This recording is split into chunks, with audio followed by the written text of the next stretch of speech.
Hello hi guys, welcome back to my channel. ಈ ವಿಡಿಯೋದಲ್ಲಿ ನೀವು ನಮ್ಮ ಮಗ ಫಸ್ಟ್ ಡೇ ಆಫ್ ಸ್ಕೂಲ್ ನೋಡ್ಬೋದು, ಮತ್ತು ಅವತ್ತೇ ಅವ್ನ ಬರ್ತ್ಡೇ ಇತ್ತು. ಆ ವಿಡಿಯೋಸ್ ಎಲ್ಲ ನೋಡ್ಬೋದು. ನಾವು ಬರ್ತ್ಡೇ ಯಾವ ಥರ ಸಿಂಪಲ್ ಆಗಿ ಸೆಲೆಬ್ರೇಟ್ ಮಾಡಿದ್ವಿ ಅಂತ ನೋಡ್ಬೋದು. ನನ್ನ ಮಗ ಸ್ಕೂಲ್ಗೆ ಹೋಗಿದ್ದ ದಿನ ಹೇಗಿತ್ತು ಅಂತ ನೀವು ನೋಡ್ಬೋದು. ಯಾರ್ಯಾರು ನ್ಯೂ ಪೇರೆಂಟ್ ಈ ವಿಡಿಯೋ ನೋಡ್ತಾ ಇದ್ದೀರಾ ಅವ್ರು ಕಮೆಂಟ್ ಮಾಡಿ. ನಿಮ್ಮ ಮಕ್ಕಳು ಇದೇ ಥರನೇ ಇದ್ರಾ ಅಥವಾ ಇದಕ್ಕಿಂತ ಚೆನ್ನಾಗಿ ಖುಷಿಯಾಗಿ ಹೋಗ್ಬಿಟ್ಟು ಬಂದ್ವಾ ಸ್ಕೂಲ್ಗೆ ಅಂತ ಕಮೆಂಟ್ ಮಾಡಿ.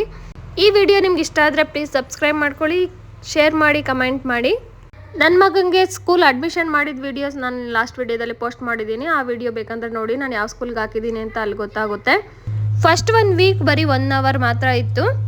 ಅವತ್ತೇ ಒಂದು ಬರ್ತಡೇ ಇದ್ದಿದ್ದರಿಂದ ನಾನು ಕಲರ್ ಡ್ರೆಸ್ ಹಾಕಿ ಕಳಿಸ್ತಾ ಇದ್ದೀನಿ. ನೋಡಿ, ಎಲ್ರಿಗೂ ಬಾಯ್ ಮಾಡಿ ಹೋಗ್ತಾ ಇದ್ದೀವಿ. ಫಸ್ಟ್ ಆಗಿದ್ರಿಂದ ಎಲ್ಲ ಪೇರೆಂಟ್ಸು ವೆಯ್ಟ್ ಮಾಡ್ತಾ ಇದ್ರು, ಮಕ್ಕಳು ಸ್ಕೂಲಿಗೆ ಕಳಿಸಿ ಅಲ್ಲೇ ವೆಯ್ಟ್ ಮಾಡ್ತಾ ಇದ್ರು. ನಮ್ಮ ಪಾಪುನು 1 ಅವರ್ ಆಗಿದ್ರಿಂದ ನಾವು ಸ್ಕೂಲ್ ಹತ್ರನೇ ವೆಯ್ಟ್ ಮಾಡ್ತಾ ಇದ್ವಿ. ಯಾಕಂದ್ರೆ ಅವ್ನು ಹೋಗುವಾಗ ತುಂಬ ಜೋರಾಗಿ ಹತ್ಕೊಂಡು ಹೋದ.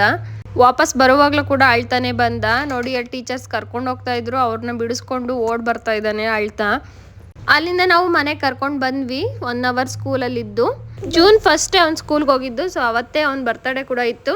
ಸಿಂಪಲ್ ಆಗಿ ಮನೇಲೇ ಡೆಕೋರೇಷನ್ ಮಾಡ್ಕೊಂಡ್ವಿ. ಇದು ನಾವೇ ಮಾಡಿರೋದು ಸಿಂಪಲ್ ಆಗಿ ಡೆಕೋರೇಷನ್ನು. ಈ ಥರ ಕಾಣಿಸ್ತಾ ಇತ್ತು. ಮನೇಲಿ ಅಡುಗೆ ಮಾಡಿ ಡೆಕೋರೇಷನ್ ಮಾಡಿ ದೇವಸ್ಥಾನಕ್ಕೆ ಹೋಗಿದ್ವಿ. ಅಲ್ಲೇ ಮಾರಮ್ಮ ದೇವಸ್ಥಾನ ಹತ್ರ. ದೇವಸ್ಥಾನಕ್ಕೆ ಹೋಗಿ ಕೈ ಮುಗಿದು ವಾಪಸ್ ಬಂದ್ವಿ ನಾವು. ನಮ್ಮ ಮನೆ ಬಗ್ಲಗುಂಟಲ್ಲೇ ಇರೋದ್ರಿಂದ ನಮಗೆ ಮಾರಮ್ಮ ದೇವಸ್ಥಾನ ಹತ್ರ ಆಗುತ್ತೆ. ನಾನು ಅಲ್ಲಿಗೆ ಹೋಗಿ ಬಂದಿದ್ದೆ. ನಾನು ಮನೆಯಲ್ಲಿ ಅಡುಗೆ ಮಾಡಿದ್ದೆ. ಸಿಂಪಲ್ಲಾಗಿ ಒಂದು 30 to 35 ಮೆಂಬರ್ಸ್ ಇದ್ದರು. ನನ್ನ ಕಸಿನ್ಸ್ ಎಲ್ಲ ಒಂದೇ ಏರಿಯಾದ್ರಲ್ಲೇ ಇರೋದ್ರಿಂದ ನಾವೇ 30 to 35 ಮೆಂಬರ್ಸ್ ಆಗಿದ್ವಿ. ಸಿಂಪಲ್ಲಾಗಿ ಫ್ಯಾಮಿಲಿ ಮಾತ್ರನೇ ಕರೆದು ನನ್ನ ಬರ್ತಡೇ ಸೆಲೆಬ್ರೇಷನ್ ಮಾಡಿದ್ವಿ. ನಮ್ಮನೆ ಪಾರ್ಕಿಂಗಲ್ಲೇ ನಾನು ಡೆಕೋರೇಷನ್ ಮಾಡಿದ್ದು. ಈ ಥರ ಇಷ್ಟು ಜನ ಬಂದಿದ್ವಿ. ನೋಡಿ, ಇಲ್ಲಿ ಬರ್ತಡೇ ಸೆಲೆಬ್ರೇಷನ್ ಆಗ್ತಾ ಇದೆ.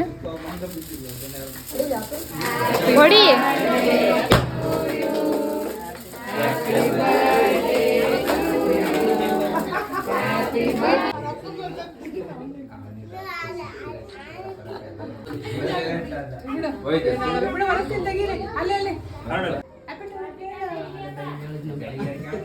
ಕೇಕ್ ಕಟ್ಟಿಂಗ್ ಎಲ್ಲ ನಾನು ಪಾರ್ಕಿಂಗಲ್ಲೇ ಮುಗಿಸ್ಕೊಂಡು ನಾನು ಟೆರೆಸಲ್ಲಿ ಊಟಕ್ಕೆ ಅರೇಂಜ್ ಮಾಡ್ಕೊಂಡಿದ್ವಿ.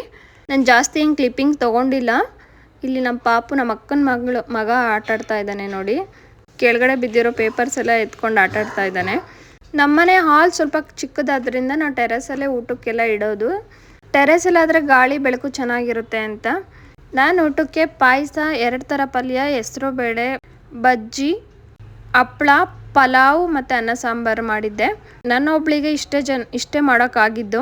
ಸಂಡೇ ಇರೋದ್ರಿಂದ ನಮ್ಮ ಅಮ್ಮ ಕೂಡ ಕೆಲ್ಸಕ್ಕೆ ಹೋಗಿದ್ರು, ನಮ್ಮ ತಂಗಿ ಕೂಡ ಕೆಲ್ಸಕ್ಕೆ ಹೋಗಿದ್ಲು. ನಮ್ಮ ಪಾಪುಗೆ ಅವ್ರ ಅತ್ತೆ ಸೈಕಲ್ ಗಿಫ್ಟ್ ಕೊಟ್ಟಿದ್ರು, ಅದನ್ನು ಆಟ ಆಡ್ಕೊಂಡಿದ್ದಾನೆ. ಬರ್ತಡೇ ಗಿಫ್ಟ್ ಅಂತ ಸೈಕಲ್ ಕೊಟ್ಟಿದ್ರು. ಇದು ಲಾಸ್ಟ್ ಇಯರ್ ಗಿಫ್ಟು. ಇದರಲ್ಲಿ ನಮ್ಮ ಅಣ್ಣನ ಮಗ ಕೂತ್ಕೊಂಡು ಆಟ ಆಡ್ತಾ ಇದ್ದಾನೆ. ನೋಡಿ, ಮಕ್ಕಳೆಲ್ಲ ಊಟ ಮಾಡಿಕೊಂಡು ಒಂದು ಸ್ವಲ್ಪ ಹೊತ್ತು ಆಟ ಆಡ್ತಾ ಇದ್ರು. ಅವ್ರನ್ನೆಲ್ಲ ಆಡಿಸ್ತಾ ಇದ್ರು ಹುಡುಗರೆಲ್ಲ. ನಮ್ಮ ಮನೇಲಿ ಕಸಿನ್ಸ್ ಮಕ್ಕಳೆಲ್ಲ ಸೇರಿದ್ರೆ ಒಂದು 30 to 35 ಮೆಂಬರ್ಸ್ ಆಗ್ತೀವಿ. ಊಟ ಮಾಡಿಕೊಂಡು ಹೊರಗಡೆ ಸ್ವಲ್ಪ ಕೂತ್ಕೊಂಡಿದ್ದಾರೆ. ನೆಕ್ಸ್ಟ್ ಡೇನು ನಮ್ಮ ಮಗನಿಗೆ ಸ್ಕೂಲ್ ಇತ್ತು. ಅವತ್ತು ಕೂಡ ಹೊರಡ್ತಾ ಇದ್ದಾನೆ. ಅವತ್ತು ಸೆಕೆಂಡ್ ಡೇನು ಕೂಡ ಅಳ್ತಾನೆ ಹೋದ. ಇಲ್ಲಿ ಮಾತ್ರ ರೆಡಿಯಾಗಿಬಿಟ್ಟು ಬಾಯ್ ಮಾಡಿ ಹೋಗ್ತಾನೆ. ಸ್ಕೂಲ್ ಹತ್ರ ಹೋಗ್ತಿದ್ದಂಗೆ ಅಳ್ತಾ ಹೋಗಿದ್ದ. ಅವ್ರ ಚಿಕ್ಕಿ ರೆಡಿ ಮಾಡ್ತಿದ್ದಾಳೆ ಇವತ್ತು. ಹೋಗುವಾಗ ಎಲ್ಲರಿಗೂ ಬಾಯ್ ಹೇಳಿ ಹೋಗ್ತಾನೆ. ಬಟ್ ಅಲ್ಲಿ ಸ್ಕೂಲ್ ಹತ್ರ ಮಾತ್ರ ಅಳ್ತಾನೆ. ಕ್ಲಾಸ್ ರೂಮಿಗೆ ಹೋಗೋವರೆಗೂ ಅಳ್ತಾ ಇರ್ತಾನೆ. ಕ್ಲಾಸ್ ರೂಮಲ್ಲಿ ಹೋಗ್ತಿದ್ದಂಗೆ ಸುಮ್ಮನಾಗ್ತಾನೆ. ಬರುವಾಗಲೂ ಸ್ಮೈಲ್ ಮಾಡಿಕೊಂಡೇ ಬರ್ತಾನೆ. ಫಸ್ಟ್ ಡೇ ಸೆಕೆಂಡ್ ಡೇ ಮಾತ್ರ ಅಳ್ತಾ ಹೋಗ್ತಾ ಇದ್ದ. 3ನೇ ದಿನ ಎಲ್ಲ ಚೆನ್ನಾಗಿ ನಗ್ತಾನೆ ಹೋದ. ಯಾರೆಲ್ಲ NMH ಸ್ಕೂಲ್ಗೆ ಅಡ್ಮಿಷನ್ ಮಾಡಿದ್ದೀರಾ ಹೇಳಿ. ಹಾಗೆ ಬಗ್ಲಗುಂಟೆಯಿಂದ ಯಾರು ವಿಡಿಯೋ ನೋಡ್ತಾ ಇದ್ದೀರಾ ಹೇಳಿ. ಸ್ಕೂಲಲ್ಲಿ ಹೋಗುವಾಗ ಈ ಥರ ಕೈಯಲ್ಲಿ ಬರ್ಕೋತಾರೆ ಮಗು ನೇಮು ಏನು ಅಂತ. 2ನೇ ದಿನ ಆಗಿರೋದ್ರಿಂದ ಇನ್ನೂ ಟೀಚರ್ಸ್ಗಳಿಗೆ ಐಡೆಂಟಿಫೈ ಮಾಡೋದು ಕಷ್ಟ ಆಗುತ್ತಲ್ವಾ, ಅದಕ್ಕೆ. ನೋಡಿ, ಕೈ ಇಟ್ಕೊಂಡು ಹೋಗ್ತಾ ಇದ್ದಾನೆ. ನಮ್ಮ ಪಾಪು ಮತ್ತು ನನ್ನ ಫ್ರೆಂಡ್ ಅವ್ರ ಮಗ ಕೈ ಇಟ್ಕೊಂಡು ಹೋಗ್ತಾ ಇದ್ದಾನೆ. ನೋಡಿ, ಇದಾಲೆ ಥರ್ಡ್ ಡೇ ಹೋಗಿ ಬಂದಿದ್ದಾನೆ. ನಾನು 3 days ವಿಡಿಯೋ ಕ್ಲಿಪ್ಪಿಂಗ್ ಇಲ್ಲಿ ತೋರಿಸಿದ್ದೀನಿ. ಪಾಪುನ ಸ್ಕೂಲಿಗೆ ಕಳಿಸೋ ಗಡಿಬಿಡೀಲಿ ಮತ್ತು ಬರ್ತಡೇ ಗಡಿಬಿಡೀಲಿ ನಾನು ವಿಡಿಯೋ ಕ್ಲಿಪ್ಪಿಂಗ್ ಜಾಸ್ತಿ ಮಾಡ್ಕೊಂಡಿಲ್ಲ. ಇಲ್ಲಿ 1-2 ಫೋಟೋಸ್ ಮಾತ್ರ ಶೇರ್ ಮಾಡ್ತೀನಿ. ನೋಡಿ, ಬರ್ತಡೇ ಮತ್ತು ಪಾಪು ಸ್ಕೂಲ್ಗೆ ಹೋಗ್ತಾ ಇರೋದು. ಈ ವಿಡಿಯೋ ನಿಮ್ಗೆ ಇಷ್ಟ ಆದರೆ ಪ್ಲೀಸ್ ಲೈಕ್ ಮಾಡಿ, ಶೇರ್ ಮಾಡಿ, ಕಮೆಂಟ್ ಮಾಡಿ. ಯಾರ ಮಗು ಇಲ್ಲಿ ಫಸ್ಟ್ ಟೈಮ್ ಸ್ಕೂಲಿಗೆ ಹೋಗ್ತಾ ಇದೆ ಕಮೆಂಟ್ ಮಾಡಿ. ಈ ವಿಡಿಯೋ ನೋಡಿದ್ದಕ್ಕಾಗಿ ಧನ್ಯವಾದಗಳು.